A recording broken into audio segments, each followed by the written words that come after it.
সালোয়ারের কোমরে রাবার লাগানোর বেশ কিছু পদ্ধতি আছে। তো যে কোনো সালোয়ারেই কোমরে রাবার লাগানোটা একটু কঠিন। মানে ধরো অন্যান্য কিছু আমরা যতটা খুব সহজে সেলাই করে ফেলতে পারি, এটা কিন্তু ততটা সহজ হয় না। আর রাবার যদি কোমরে ঠিকঠাক লাগানো না যায় তাহলে কিন্তু পরে আরাম পায় না, আবার সেলাইয়ের ফিনিশিংটাও আসে না। তা আমি সবচাইতে সহজ পদ্ধতিটা বেশিরভাগই অ্যাপ্লাই করে থাকি। যেমন প্রথমে আধা ইঞ্চি পরিমাণে ভেঙে তারপরে একটা মাথা দিয়ে আটকিয়ে নিই।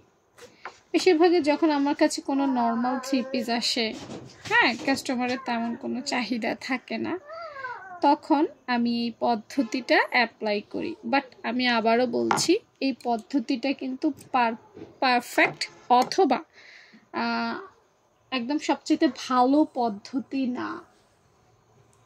এই পদ্ধতিটা আমার কাছে সহজ লাগে,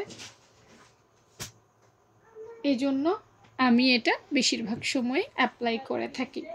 আমি তোমাদেরকে বলবো, যদি তোমার কাস্টমারের কোনো কমপ্লেইন না থাকে এবং তোমার কাছে যদি মানে এটা ভাল লাগে, তাইলে তুমি অ্যাপ্লাই করো। কারণ এটার একটা দুর্বল দিক আছে। দুর্বল দিক হচ্ছে যে লাস্ট ফিনিশিংটা ভালো হয় না, রাবারের মাথাগুলো দেখা যায়, এটাই হচ্ছে এটার সবচাইতে খারাপ দিক। এখন আসো আমি কেন এটা অ্যাপ্লাই করি। এত পদ্ধতি থাকতে আমি কেন এটা অ্যাপ্লাই করি, এর কারণ হচ্ছে রাবারের সালোয়ারের কোমরে যে রাবার, এটা যদি চারদিক ছড়িয়ে না থাকে, সুন্দর করে যদি পড়ে না থাকে, তাহলে কিন্তু সালোয়ার একদিকে টানে। আমরা যখন অন্য পদ্ধতিগুলোতে অ্যাপ্লাই করি তখন কিন্তু সালোয়ারের এক পাশ বেঁকে যায় বা এক পাশ টানে অথবা হাইয়ে টান খায়। কিন্তু এই পদ্ধতিতে সেলাই করলে চারদিকে সমানভাবে কাপড় ছড়িয়ে দেওয়া যায়, কোনো পাশে বেশি বা কোনো পাশে কম হওয়ার সম্ভাবনা থাকে না। যার কারণে আমি এই পদ্ধতিটা অ্যাপ্লাই করি। তোমরা দেখবা যখন তোমরা সেলাই করো, দেখবে এক পাশে বেশি কাপড় এসে যায়, এক পাশে কম কাপড় থাকে, এক পাশে বটে যায়, এক পাশে ঘুচে যায়।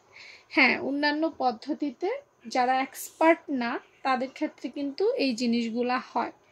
সেজন্য আমি আসলে এই পদ্ধতিটাই বেশি অ্যাপ্লাই করি। বাট আমি পারি না এমন না বিষয়টা, সবগুলো পদ্ধতি আমার জানা আছে, কিন্তু সবচেয়ে বেশি এই পদ্ধতিটাই অ্যাপ্লাই করি কাস্টমার বুঝে।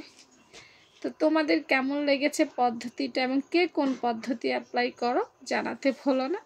আল্লাহ হাফেজ।